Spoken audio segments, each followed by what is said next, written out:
अस्सलाम वालेकुम students. First year federal board chemistry new syllabus chapter number 3 chemical bonding. आज के लेक्चर में हम types of overlapping and nature of covalent bonds को देखेंगे।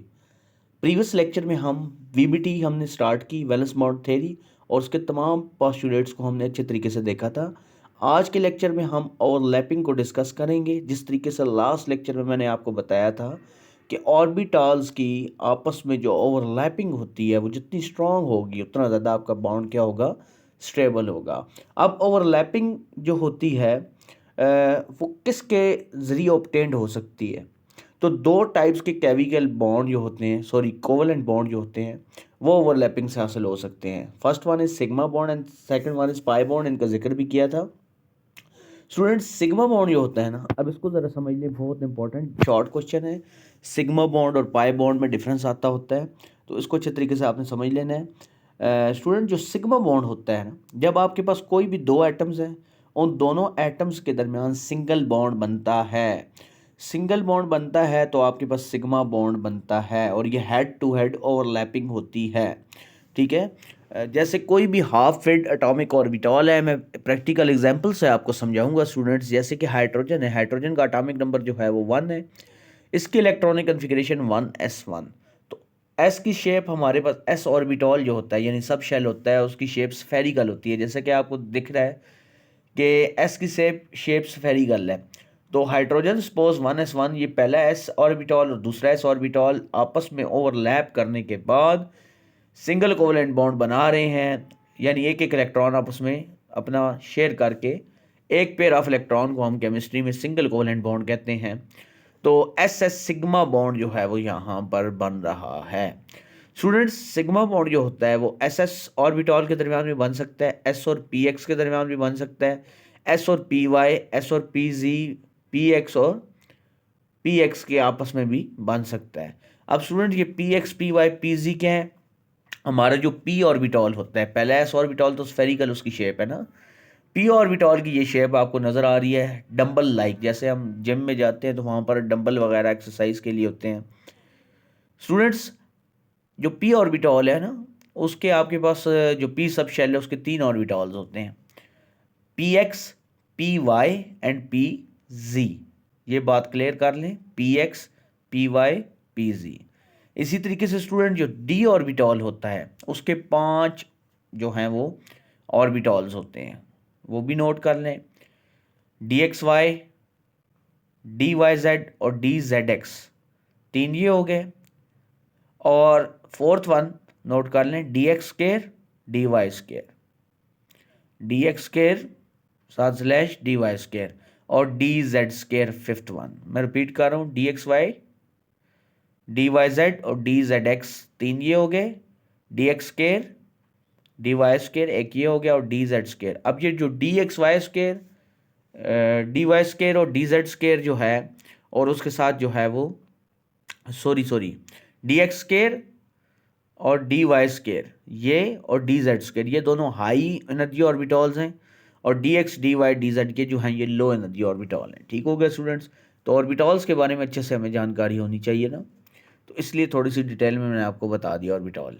तो sigma bond students head to head overlap होता है, और सिग्मा बॉन्ड आपको एस एस भी नज़र आ रहा है। अब सेकंड में देखो, एस और पी ऑर्बिटल की आपस में ओवरलैपिंग हो रही है, तो आपके पास जो करेक्टर आगे बनेगा वो एस पी करेक्टर बनेगा। ठीक है स्टूडेंट्स, याद रखें कि दो जो ऑर्बिटल मिक्सअप हो रहे होते हैं ना, तो बिफोर मिक्सिंग उनकी जो शेप होती है वो डिफरेंट होती है, एनर्जी कंपेरेबल होती है, तभी तो आपस में ओवरलैप कर रहे हैं ना।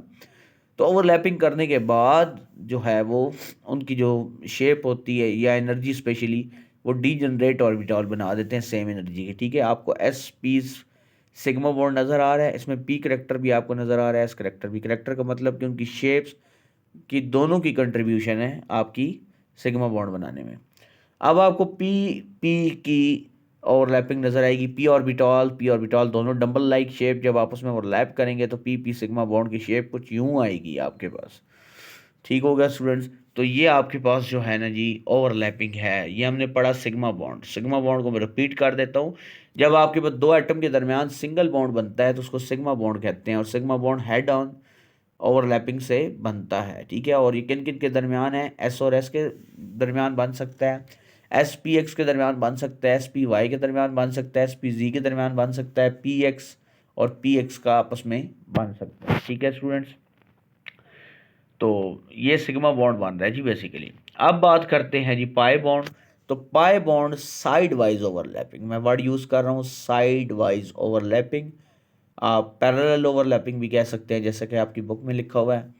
तो pi bond parallel overlapping of p orbital से बनता है। किस किस के दरमियान बनता है स्टूडेंट्स, ये एस ऑर्बिटॉल के दरमियान नहीं बनता, ये बात तो पक्की है, क्योंकि जो एस ऑर्बिटॉल की आपस में इंटरमिक्सिंग है ना, एस और एस की या एस पी की, वो तो सिग्मा बॉन्ड बना रही है, ठीक है। लेकिन एस इन्वॉल्व ही नहीं होता भाई पाई में। पाई में पी वाई और पी जी ये दोनों इन्वॉल्व होते हैं और साइड वाइज ओवरलैपिंग बनती है। आपको नज़र आ रही है साइड वाइज ओवरलैपिंग। तो इसको क्या कहते हैं, पाई बॉन्ड। जैसे एक सर्कल, वैसे तो एटम की शेप एलिप्टिकल होती है ना, अंडे की तरह, जैसे अंडे की शेप होती है। तो अब एटम के सेंटर में न्यूक्लियस है, दूसरे एटम के सेंटर में न्यूक्लियस, दो एटम आप बॉन्डेड एटम दोनों को जोड़ दें तो न्यूक्लियस टू न्यूक्लियस इंटरेक्शन होती है, inter nucleus head on overlapping, वो तो सिग्मा था। लेकिन यहाँ पर अगर आप देखें तो बिल्कुल दो बॉन्डेड एटम के कॉर्नर्स में से साइड वाइज ओवरलैपिंग हो रही है, इसको पाई बॉन्ड कहते हैं। और पाई बॉन्ड कंपैरेटिवली वीकर होता है बहुत ज़्यादा एज कम्पेयर टू सिग्मा। तो जो चीज़ वीकर होगी वो जल्दी ब्रेक करेगी, तो इसका मतलब ये हुआ कि सिग्मा स्ट्रॉन्गर है और पाई बॉन्ड क्या है, वीकर है। क्लियर हो गया स्टूडेंट्स।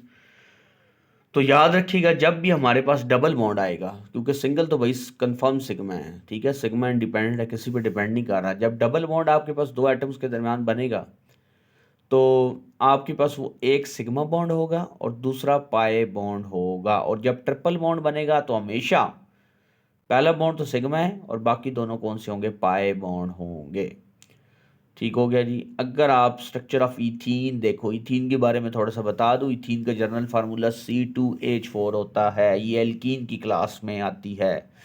एल्कीन क्या होती है, अनसैचुरेटेड हाइड्रोकार्बन जिसमें डबल बॉन्ड है। आपको मैटर के कॉन्सेप्ट्स अगर क्लियर हैं, आप इसका फार्मूला खुद भी ड्राइव कर सकते हैं। एल्कीन का जनरल फार्मूला होता है C2H4, तो सॉरी CnH2n, ये इसका फार्मूला है एल्कीन का। अब आपने किसी का फार्मूला निकालना है, फॉर एग्जांपल इथीन का निकालना है, तो इथीन आपको पता है कि हमारी होमोलोगस सीरीज में दूसरे नंबर पर आती है, तो दूसरे नंबर में आती है तो 2 पुट कर देना है एन की जगह, एन नंबर ऑफ कार्बन को शो करता है। तो फार्मूला क्या था, CnH2n था ना, एन की जगह 2 पुट करें और 2 इंटू एन यानी 2, तो ये हो जाएगा C2H4। तो ये आपके पास क्या हो जाएगी, इथीन, यानी दो हाइड्रोजन हर कार्बन के पास है और सेंटर में आपका डबल बॉन्ड आ जाएगा, डबल कोवलेंट बॉन्ड। तो दोनों कार्बन का ऑक्टेट कंप्लीट है, क्योंकि केमिस्ट्री में सिंगल बॉन्ड जो होता है वो 1 पेयर ऑफ इलेक्ट्रॉन को कहते हैं और डबल बॉन्ड जो होता है वो 2 पेयर ऑफ इलेक्ट्रॉन्स। अब 4 इलेक्ट्रॉन है, दो दो दोनों कार्बन के हैं, तो कार्बन के पास पहले वैलेंस में 4 थे और 4 अब उसने बना लिए दोनों ने, तो उसका ऑक्टेट कंप्लीट हो गया।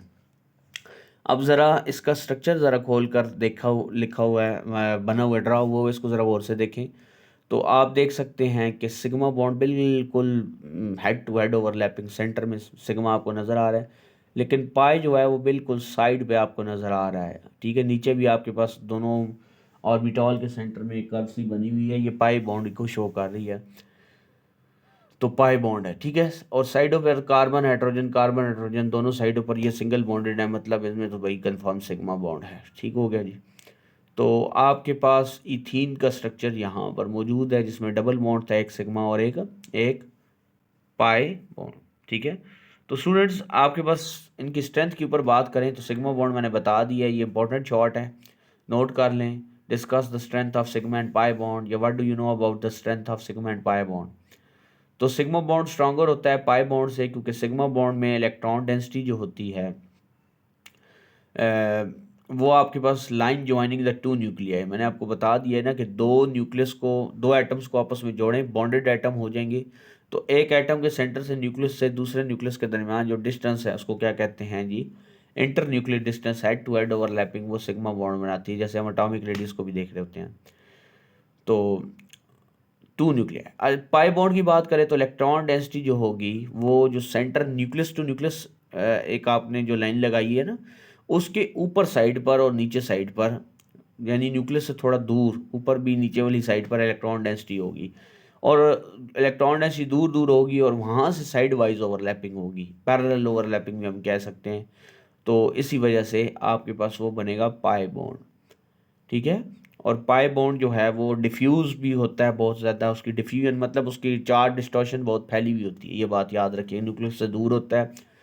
तो इसी वजह से जो पाई बॉन्ड होता है वो वीक होता है, बहुत वीक होता है सिग्मा की निस्बत, और रिएक्टिव बहुत ज़्यादा होता है, रिएक्शन में जल्दी इन्वॉल्व होता है। ठीक है, किसी भी चीज़ पर अटैक करने के लिए अवेलेबल होता है। तो इतनी एनर्जी हमें नहीं चाहिए होती इसको ब्रेक करने के लिए। क्लियर हो गया स्टूडेंट्स? तो ये था हमारा आज का लेक्चर, कंसेप्चुअल लेक्चर। उम्मीद करता हूँ सब कुछ तैयार हो गया होगा, जिसमें हमने सिग्मा और पाई बॉन्ड को डिटेल में देखा, टाइप्स ऑफ ऑर्बिटॉल की मैंने आपको बारे में बताया डिटेल से, और फिर स्टूडेंट्स हमने देखा स्ट्रक्चर इथीन और strength of sigma and pi bond. तो स्टूडेंट्स मिलते हैं नेक्स्ट लेक्चर में। नेक्स्ट लेक्चर में हम application of valence bond theory को देखेंगे, बहुत इंपॉर्टेंट लॉन्ग क्वेश्चन है आ रहा है। तो सब्सक्राइब कीजिए, बेल आइकन को क्लिक लाजमी कीजिए ताकि मेरे कंसेप्चुअल लेक्चर जो हैं वो आप तक सबसे पहले पहुँचे। Feel free to ask in case of any confusion. अस्सलाम वालेकुम।